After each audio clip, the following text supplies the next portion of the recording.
പെങ്കൊച്ചങ്ങളുടെ അടുത്ത് അവരുടെ ഏജും RX ഉള്ളവൻ്റെ അടുത്ത് മൈലേജും ചോദിക്കാൻ പാടില്ല എന്ന് പൊതുവേ നമ്മുടെ നാട്ടിലൊരു ചൊല്ലുണ്ട്. പക്ഷേ പെട്രോളിന് ഇത്രയും വില കൂടി നിൽക്കുന്ന ഈ ഒരു സാഹചര്യത്തിൽ നമ്മുടെ ബൈക്കിൻ്റെ മൈലേജ് ഒന്ന് ചെക്ക് ചെയ്ത് കളയാൻ തന്നെ ഞാൻ വിചാരിച്ചു. 2 സ്റ്റോക്കിനെ സംബന്ധിച്ച് പറയുകയാണെങ്കിൽ നമ്മൾ ഈ ബൈക്കിൽ ചെയ്യുന്ന ഓരോ കുഞ്ഞു മോഡിഫിക്കേഷനും മൈലേജിൽ വലിയൊരു ഇമ്പാക്റ്റ് തന്നെയാണ് ഉണ്ടാക്കുന്നത്.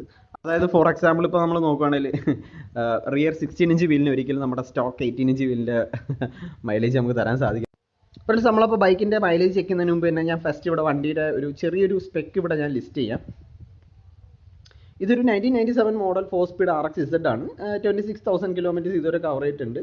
പിസ്റ്റൺ വന്നിരിക്കുന്നത് 1.25 പ്രോക്സ് എന്ന് പറഞ്ഞൊരു കമ്പനിയുടെയാണ്. സിലിണ്ടർ സെമി പോർട്ടഡ് ആണ്.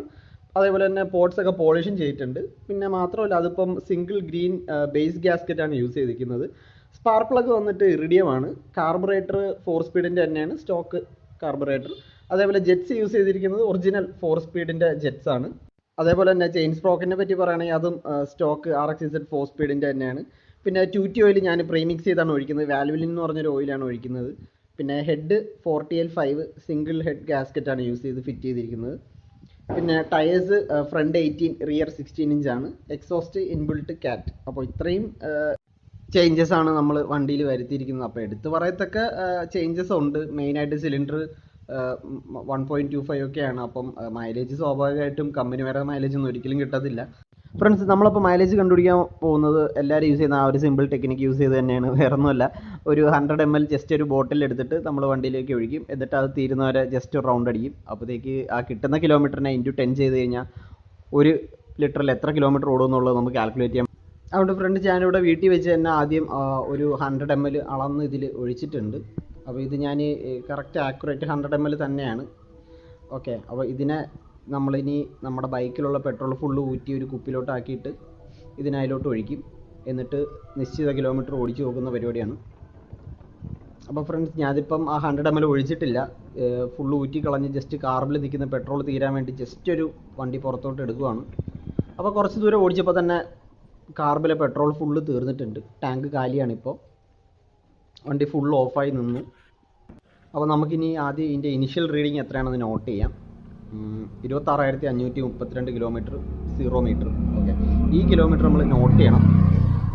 എന്നിട്ട് നമ്മുടെ ബാഗിൽ നമ്മൾ കൊണ്ടുവന്നിട്ടുള്ള ആ 100 ml ജസ്റ്റ് ഡ്രസ് ഒഴിക്കാം.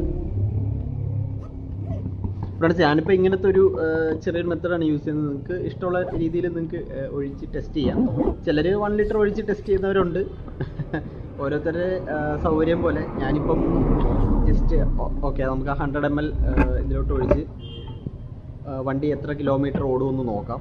എന്നിട്ട് അതിനെ നമ്മൾ ഇൻറ്റു 10 ചെയ്യുമ്പോൾ നമുക്ക് 1 ലിറ്ററിൽ എത്ര കിലോമീറ്റർ ഓടുമെന്നാണ് നമ്മൾ കാൽക്കുലേറ്റ് ചെയ്യാൻ പോകുന്നത്.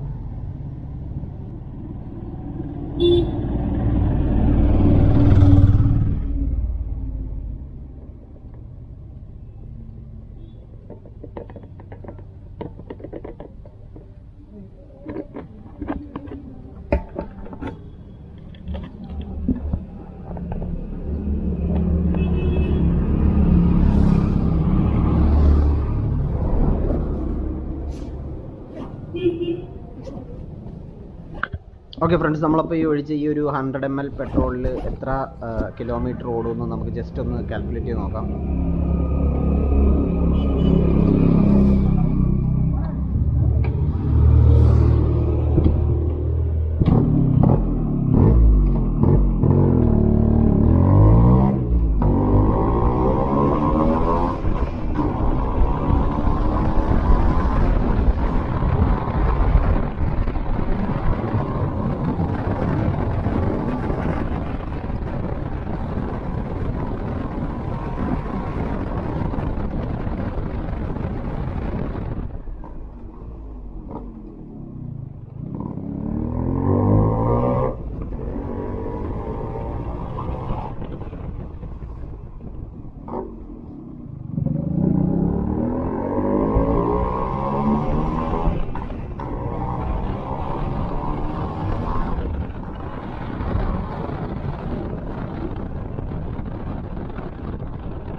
ഫ്രണ്ട്സ്, അപ്പോൾ 2 സ്ട്രോക്ക് എന്ന് പറയുമ്പോൾ തന്നെ അറിയാലോ, വളരെ പഴയൊരു ടെക്നോളജിയാണ്.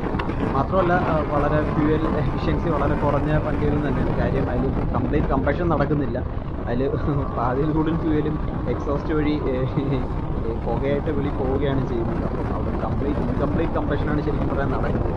അപ്പം അങ്ങനെ വരുമ്പോഴത്തേക്കാണ് വണ്ടിക്ക് ഈ ഒരു മൈലേജിൻ്റെ കാര്യത്തിൽ ഒരു കുറവ് വരുന്നത്.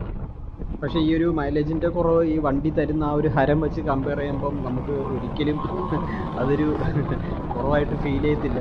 നമ്മളത് ഇഷ്ടപ്പെട്ട് കഴിഞ്ഞാൽ അതൊരു ക്രൈസാണ്. നമുക്ക് ഒരിക്കൽ ആ ഒരു 2 സ്ട്രോക്കിൻ്റെ ആ ഒരു രസം പിടിച്ചു കഴിഞ്ഞാൽ പിന്നെ നമ്മൾ ഒരിക്കലും വേറെ വണ്ടിയിലോട്ട് പോകത്തില്ല. അതുകൊണ്ട് മാത്രമാണ് നമ്മളിപ്പോൾ ഈ റോഡിൽ കാണുന്ന ഈ ഒരു 2 സ്ട്രോക്കുകളൊക്കെ ഇപ്പോഴും ആളുകൾ കൊണ്ട് നടക്കുന്നത്. വളരെ പ്രായമായിട്ടുള്ള ആൾക്കാരും ഇപ്പോഴും 100 RX 100 ഒക്കെ കൊണ്ട് നടക്കുന്ന ആൾക്കാരുണ്ട്. ഫ്രണ്ട്സ്, നമ്മളപ്പോൾ അങ്ങനെ വണ്ടി ഒരുപാട് ദൂരമൊക്കെ ഓടിച്ചു. ഒരുപാട് ഇതല്ല, കുറച്ച് ദൂരമൊക്കെ ഓടിച്ച് അങ്ങനെ ഇവിടെ എത്തിയപ്പോൾ വണ്ടി ഓഫായിട്ടുണ്ട്. അപ്പം നമുക്കിനി ഇതിൻ്റെ എൻഡിങ് റീഡിങ് എത്രയാണെന്ന് ഓഡോമീറ്ററിൽ നോക്കാം. എൻഡിങ് റീഡിങ് എന്ന് പറയുന്നത് 26,535, പിന്നെ ഒരു 600 മീറ്ററും കൂടെ ഓടിയിട്ടുണ്ട്. അപ്പം ഇതാണ് നമ്മുടെ എൻഡിങ് റീഡിങ് എന്ന് പറയുന്നത്. അപ്പോൾ ഫ്രണ്ട്സ്, അങ്ങനെ നമ്മൾ 100 ml എത്ര ഓടിച്ചെന്ന് ചോദിച്ചു കഴിഞ്ഞാൽ 3.6 കിലോമീറ്ററാണ് നമ്മൾ ഓടിച്ചിരിക്കുന്നത്. അപ്പോൾ ഈ 3.6 ഇൻറ്റു 10 ചെയ്ത് കഴിഞ്ഞാൽ നമ്മൾ 1 ലിറ്ററിൽ എത്ര പോകും എന്നാണ് നമ്മളെ കാൽക്കുലേഷൻ പ്രകാരം വരേണ്ടത്. അപ്പോൾ അങ്ങനെ നോക്കിക്കഴിയുമ്പം 36 എന്നുള്ള ഒരു ഫിഗറാണ് നമുക്ക് വരുന്നത് മൈലേജ്. ഫ്രണ്ട്സ്, അപ്പോൾ ഈ ഒരു മൈലേജ് ഫിഗർ എന്ന് പറഞ്ഞാൽ നമ്മൾ നേരത്തെ പറഞ്ഞ പോലെ അത് വേരി ചെയ്യാം. നമ്മൾ വരുത്തുന്ന ഓരോ മോഡിഫിക്കേഷനും നമ്മുടെ മൈലേജിനെ ബാധിക്കും. അതേപോലെ തന്നെ വണ്ടിയുടെ പെർഫോമൻസിനെയും ബാധിക്കും. അതായത് നമ്മൾ ചെയ്യുന്ന ഓരോ മോഡിഫിക്കേഷനും അതിൻ്റേതായിട്ടുള്ള അഡ്വാൻറ്റേജും ഉണ്ട്, ഡിസഡ്വാൻറ്റേജും ഉണ്ട്. അപ്പം ഓരോരുത്തരുടെ രീതിക്ക് നമുക്ക് 2 സ്ട്രോക്കിനെ സംബന്ധിച്ച് നമുക്ക് ബൈക്ക് ട്യൂൺ ചെയ്ത് എടുക്കുന്നതാണ്. അപ്പം മൈലേജിന് വേണ്ടിയിട്ടുള്ളവർക്ക് എന്തായാലും സ്റ്റോക്കായിട്ട് തന്നെ വച്ച് ഓടിച്ചാൽ മതി, നല്ല മൈലേജ് കിട്ടും. മാത്രമല്ല എന്നിട്ടും അതിൽ മൈലേജ് കൂട്ടാനുള്ള പരിപാടികളൊക്കെ ഉണ്ട് ഒരുപാട്. ഫ്രണ്ട്സ്, അപ്പോൾ ഈ ഒരു ചെറിയൊരു വീഡിയോ നിങ്ങൾക്ക് എന്തെങ്കിലും എടുത്ത് ഉപകാരപ്പെട്ടെന്ന് വിചാരിക്കുന്നു. അപ്പോൾ എന്തെങ്കിലും ഉപകാരപ്പെട്ടെങ്കിൽ നിങ്ങൾ തീർച്ചയായിട്ടും ലൈക്ക് ചെയ്യുക, ഷെയർ ചെയ്യുക. അപ്പോൾ ഇനി ഒരു അടിപൊളി വീഡിയോ ആയിട്ട് നമുക്ക് വീണ്ടും കാണാം. അതുവരെ ഗുഡ് ബൈ.